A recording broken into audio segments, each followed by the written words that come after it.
No, this isn't a real courtroom, but today it might as well be. This isn't testimony under oath. It's how I keep the facts from getting blurred. Because I'm done letting other people narrate my life like I wasn't there, especially the ones who laughed when my father said, "You'll never be as good as your brother." I stood up and said, "Then tell him to pay all the bills. I'm done." And I brought receipts. Over $32,000. Your Honor, my friend, whoever you are on the other side of this mic, my name is Emily Carter. I'm 29. I rent a one-bedroom off West 5th in Columbus, Ohio. I'm the kind of woman who keeps a roll of quarters in the glove compartment and a spare charger in my purse. I am not fragile. I am not confused. I am not dramatic. I'm not fragile. I'm trained to hold weight. That was the problem. I held it for everyone. I am a daughter who kept receipts. And I'm going to read them out loud. It started... No, that's a lie. It didn't start. It landed. Like a gavel. At my mother's birthday dinner, my father raised his glass and belittled me. The oven timer beeped over his words. Someone's phone rang. A chair scraped. The table laughed. Cole, the loudest. Real life didn't pause for my humiliation. I smiled the way women smile when we've learned it keeps the peace. Then I walked their plates to the sink like a waitress in my own childhood. While the faucet ran, my insides did not. Something shut off. I drove home with the cake box buckled in the passenger seat like a child I didn't have. I opened my laptop. I typed my bank password. I scrolled until the years blurred into a wallpaper of green check marks.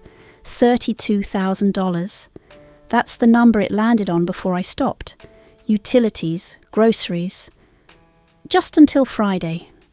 You're a lifesaver. He had a slow month. Notes I wrote to keep their stories neat. Evidence they used to keep me quiet. I made tea. I forgot to drink it. I opened a fresh doc and titled it Transfers.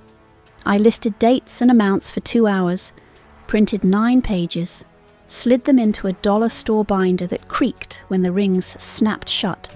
The sound made me flinch. It also made me breathe. In black and white, the running total stared back. Over $32,000. Money that could have been a down payment, an emergency fund, a life. If you're listening to me like a friend, and I hope you are, let me say the quiet part clearly. Love doesn't come with a payment memo.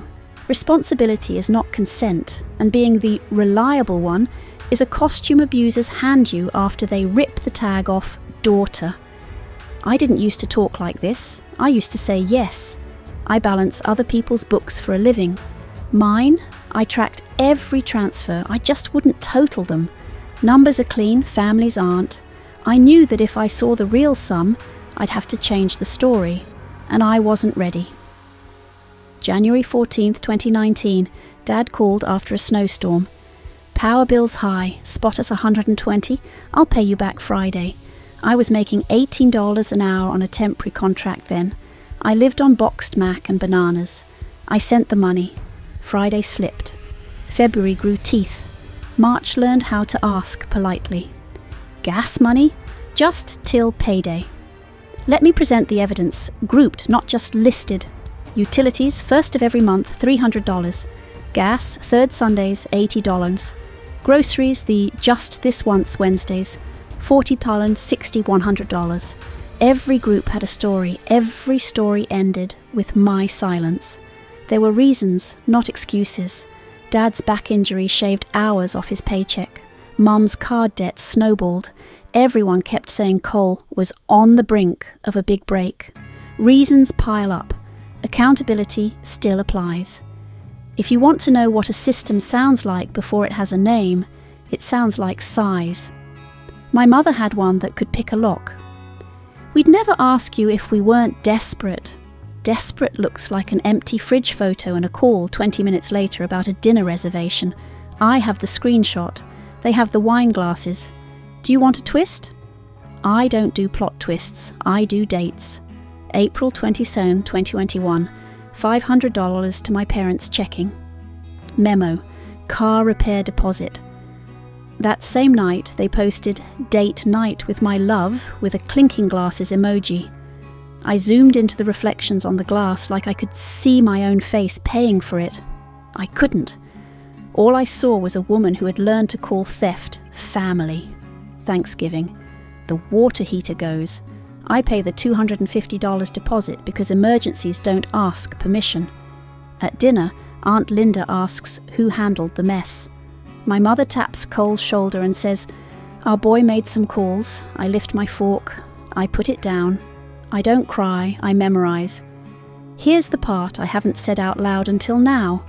I wasn't just sending money, I was sending myself. Every transfer was a seat I gave up, a meal I skipped, a trip I pretended I didn't want. I wasn't poor, I was pared down. There's a difference. Poor doesn't pick you. Pared down is a choice someone else keeps choosing for you. The night of the birthday laugh, my phone lit up with a voicemail from my dad. "Hey kiddo, don't be dramatic, family jokes." I played it twice. Not because I didn't understand it and because I wanted a record of what my sanity sounded like before I stopped negotiating with it. I tried twice before, 2021 and 2022, soft boundaries that melted by Sunday. Every time I said no, the family went cold. I thawed first. The birthday laugh didn't start this. It ended my denial.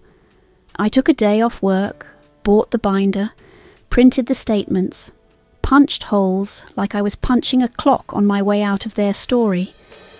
Then I put paper towels in a grocery bag because you don't walk into war without something that looks like a peace offering. Sunday, the family finance meeting. That's what my mother called it in the group chat. Little smiley face after "bring your checkbook." The house smelled like lemon cleaner and old sermons. Dad sat at the head of the table with a calculator and his old football stare.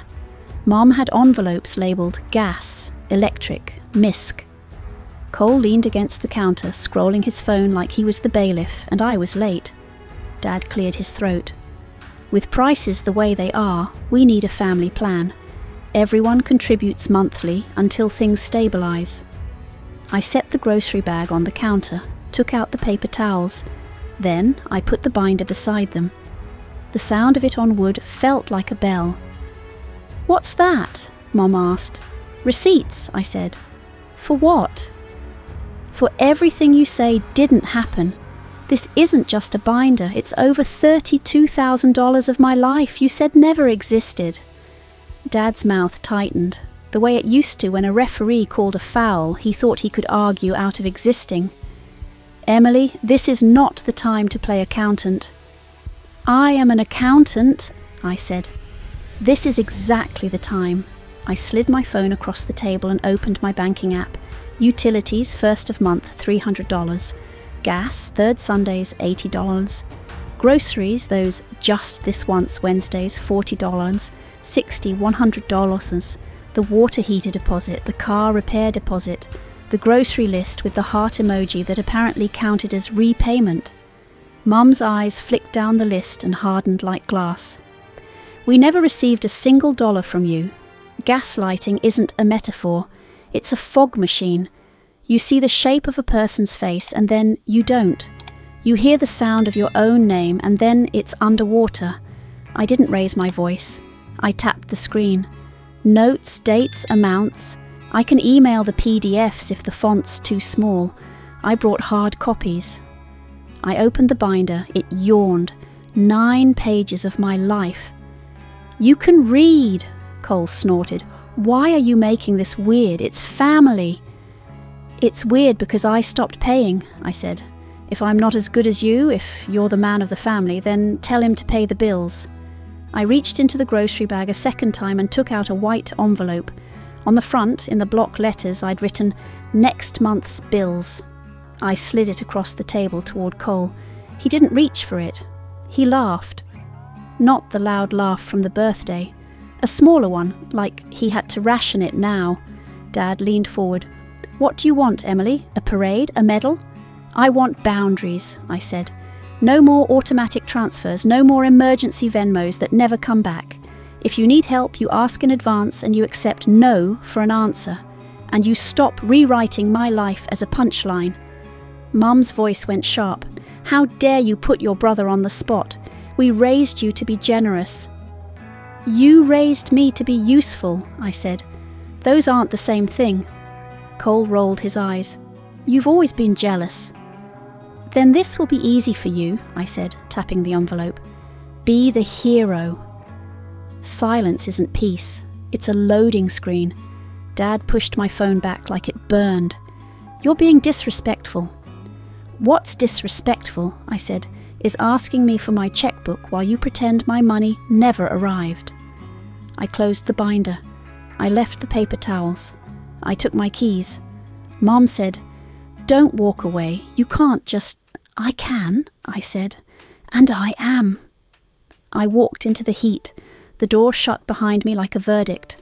By the time I reached my apartment, I had 31 missed calls. The group chat pulsed.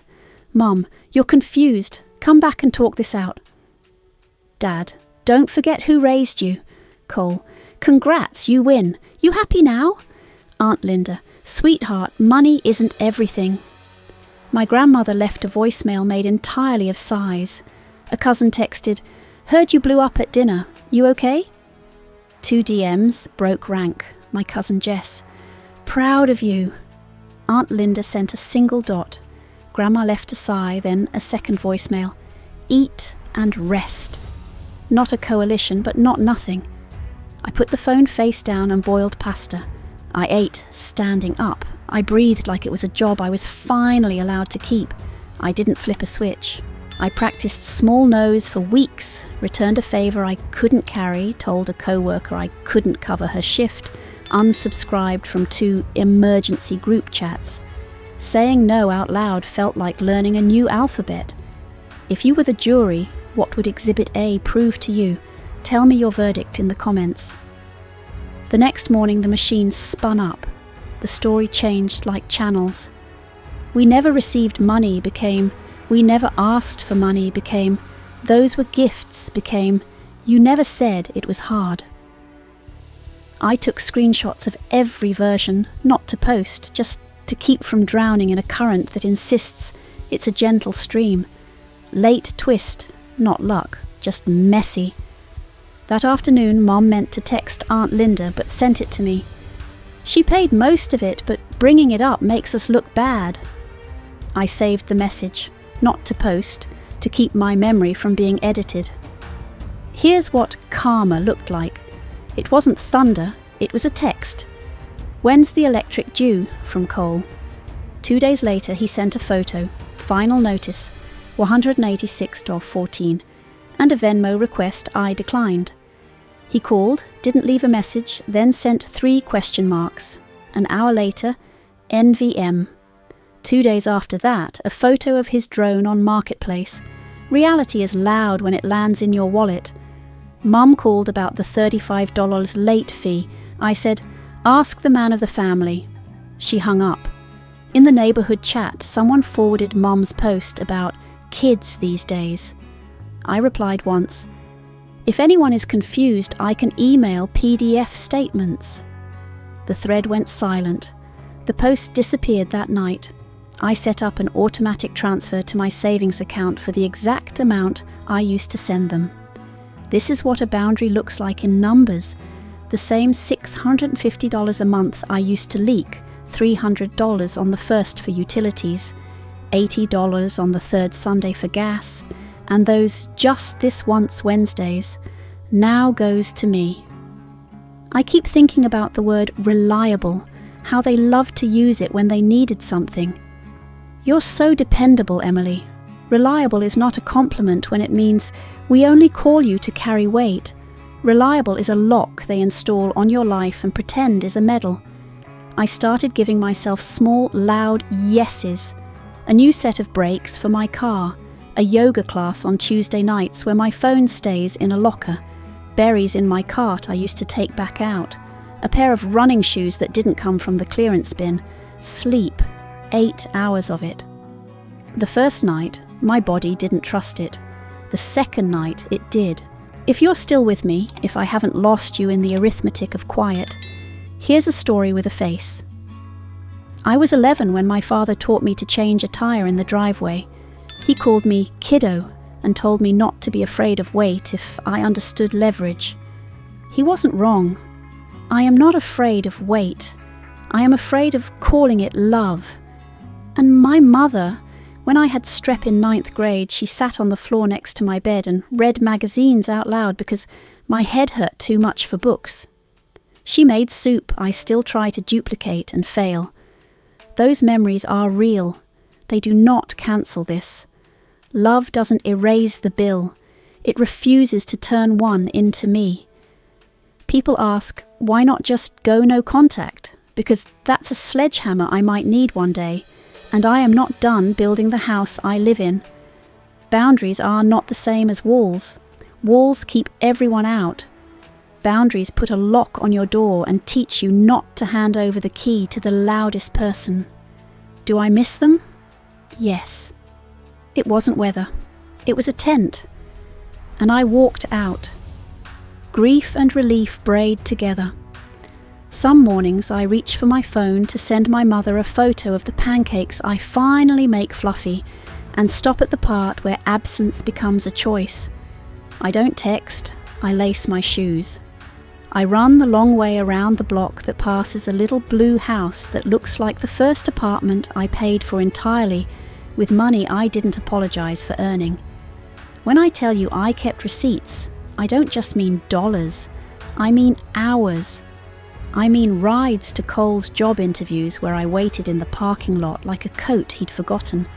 I mean the faucet I replaced after 3 YouTube videos and a prayer to the god of Teflon tape.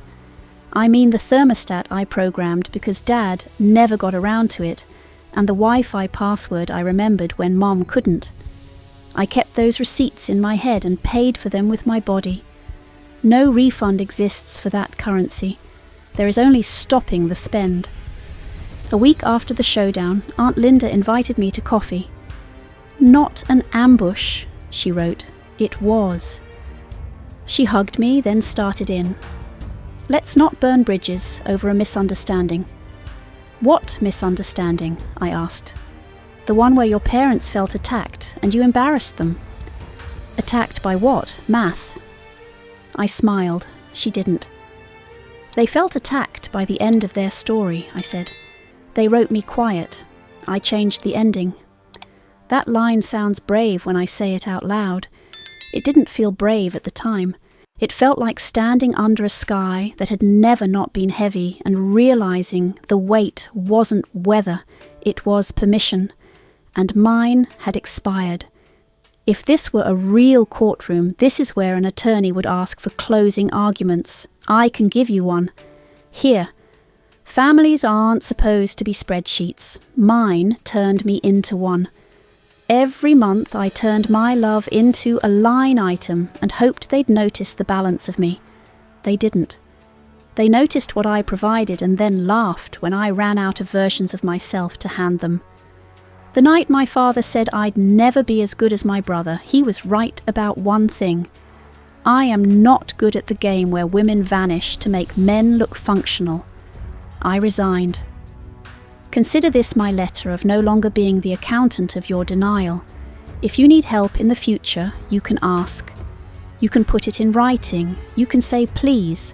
You can accept no. You can stop inviting a jury of relatives to decide whether my boundaries are rude. You can stop calling consequences attitude. You can be parents. And Cole, if you are the man of the family, congratulations. Manhood is on aisle 3 with the light bulbs and the detergent, past the part where you learn to make a dentist appointment. The envelope is still on the kitchen table. It's empty. Fill it. I'm not mad the way you think I am. Anger sits in my body like a match. It flares, it burns down paper, it doesn't heat a home. What heats a home is a budget that doesn't require a daughter's spine as kindling. What heats a home is honesty. What heats a home is the sentence I wish someone had handed me at 21, when the first "just until Friday" slid into my messages like a stray cat that knew the back door was unlocked. This isn't revenge. This is closure. If you've ever kept receipts on your own family, type Binder, so the quiet ones know they're not alone. Sunday mornings are for pancakes, not panic. The first of the month is for my savings, not their silence. The third Sunday is for a long run and a phone that stays on the dresser and doesn't light up with a request that belongs to someone else's budget. I know you want me to end with a scream. I won't. I learned from my father that loud is not the same as right. I learned from my mother that sighs can be weapons. I learned from myself that the softest thing I ever did was the strongest. I stopped paying for a story where I don't exist. This isn't a real courtroom, but I still get to say this like a verdict, steady and simple, because it's the truest line I own. I'm your daughter, not your line of credit. And from this moment on, I'm keeping it that way.